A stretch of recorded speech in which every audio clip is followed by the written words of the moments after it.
Charles Osborne from the United States holds one of the strangest world records ever recorded. In 1922, after a small accident while preparing to butcher a hog, he developed a case of hiccups that never stopped.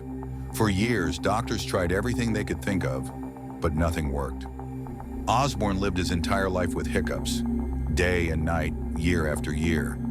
Incredibly, the hiccups continued for 68 years straight. He was even recognized by Guinness World Records as the man with the longest case of hiccups in history. Osborne finally stopped hiccuping in 1990, just 1 year before he passed away. His story remains one of the most bizarre medical records ever documented.